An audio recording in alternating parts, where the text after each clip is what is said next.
Good evening, everyone, and welcome back to Answers on Eschatology. My name is Dan Derry, and I am the president of the Institute of Fulfilled Eschatology. Hey, welcome back to Matthew 24, and we are going to once again take a look at the phrase, this generation, in verse 34. Now, we've been demonstrating that phrase, this generation, it cannot refer to any other generation except Jesus' first century generation. Go back and watch the last couple videos. We give some powerful evidence to prove that. I want to do the same thing in this video, but from the Old Testament. And as I mentioned in the introductory video to Matthew 24:34, the phrase, this generation, has massive eschatological significance, okay? And it is rooted, it has its foundation in Israel's prophesied second Exodus. And specifically, what I want to demonstrate in this video is it is connected to the second abandonment of Israel as their rejection of their second Exodus. And I'll try to demonstrate that in the next 10 minutes. To do that, go with me to Numbers chapter 21. And in this context, Israel has just heard the bad news from the 10 spies regarding the promised land. And as a result, they reject their inheritance. And we'll pick it up, Numbers 14, 1 down to 5, then we'll continue from there. Then all the congregation lifted up their voices and cried, and the people wept that night. That is after hearing the bad report. All the sons of Israel grumbled against Moses and Aaron, and the whole congregation said to them, would that we had died in the land of Egypt, or that we had died in this wilderness. Why is the Lord bringing us into this land to fall by the sword? Our wives and our little ones will become plunder.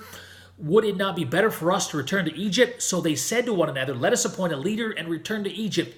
Then Moses and Aaron fell on their faces in the presence of the assembly of the congregation of the sons of Israel. So Israel rejects their inheritance. They want to go back to Egypt. Moses and Aaron intercede. Jump down with me to verses 19 and 20.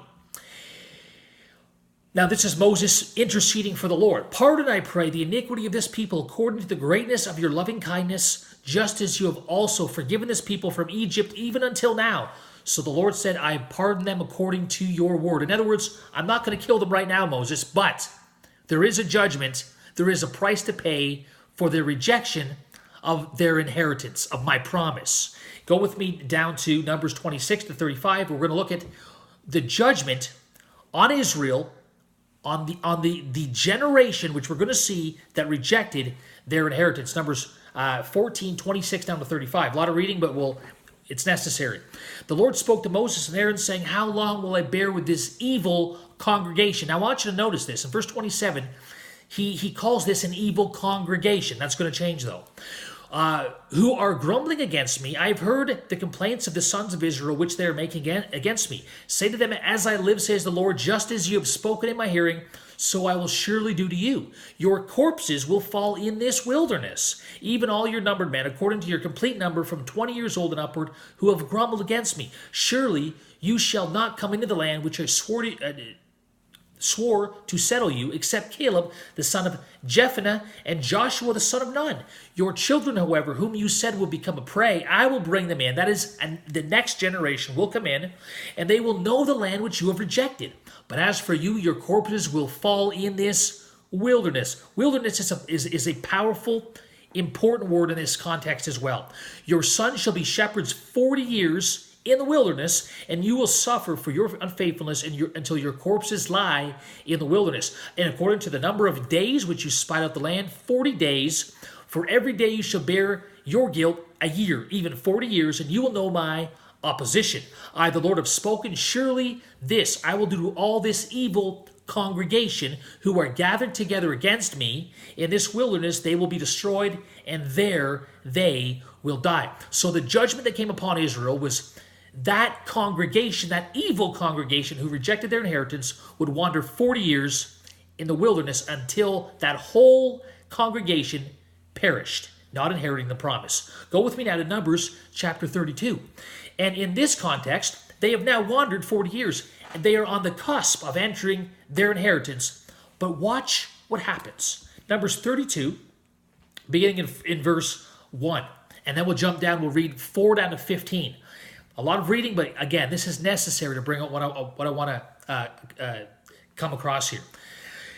Numbers 32 and verse 1. Now the sons of Reuben and the sons of Gad had an exceeding large number of livestock. So when they saw the land of Jazer and the land of Gilead, it was indeed a place suitable for livestock. Verse 4, the land which the Lord conquered before the congregation of Israel is a land for livestock, and your servants have livestock. This is the sons of Reuben and Gad speaking to Moses. Watch this. They said, if we have found favor in your sight, let this land be given to your servants as a possession. Do not take us across Jordan. So certain of Israel, some of them, did not want to cross Jordan to inherit the promise. Watch this. But Moses said to the sons of Gad and the sons of Reuben, shall your brothers go to war while you yourself sit here? Now why are you discouraging the sons of Israel from crossing over into the land which the Lord has given them? Listen, verse 8. This is what your fathers did when I sent them from Kadesh Barnea to see the land. In other words, he's saying, you are rejecting the inheritance, your inheritance again, just like your fathers did 40 years ago. For when they went up to the valley of Eshcol, I'm in verse 9 of 32, and saw the land, they discouraged the sons of Israel so that they did not go into the land which the Lord had given them.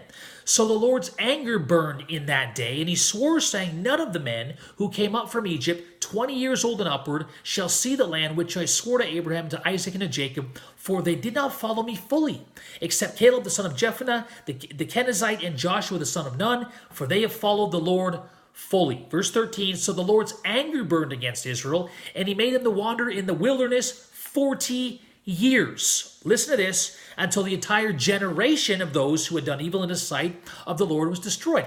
Now, in Numbers 21, he called it an evil congregation who wandered 40 years. Now, Numbers 32:13, the Lord calls it Moses calls it an evil generation who wandered 40 years until that entire generation was destroyed. Listen, Jehovah right here, through Moses, identifies a generation as a group of people living at the same time, and that lifespan, that time period, was 40 years. Verse 14, now behold, you have risen up in your father's place a brood of sinful men to add still more to the burning anger of the Lord against Israel. For if you turn away from following him, listen to this, he will once more abandon them in the wilderness, and will destroy all these people. And for time's sake, I'm not going to read the rest of the context. What happens is the sons of Gad and Reuben say, no, we're not abandoning the promise. We'll go in and help the children of Israel, our brethren, fight these wars, take possession of the land, but then we'll come out and we'll have our inheritance on this side of Jordan. We don't want to inherit that land. We'll help them conquer it. We'll help them possess it, but we'll have our inheritance out here. So this judgment doesn't come upon that generation. But here's the promise of Jehovah through Moses. And this is where we're going to go next video. He promises them that if a generation would once again forsake the Lord and refuse his inheritance, he said he would once again abandon them in the wilderness. That whole generation would die in the wilderness, just like that first generation 40 years ago, previous to this, who had come out of Egypt, who had rejected their inheritance. This gets very good when we overlay this promise, this judgment, this warning of judgment, and we see how this is being worked out in the New Testament. This phrase, this generation, has everything to do with Israel's rejection of their second Exodus and the rejection of the generation who would once again wander in the wilderness for 40 years until that whole generation was destroyed. And we'll pick that up next time on Answers on Eschatology. We'll see you then. Bye for now.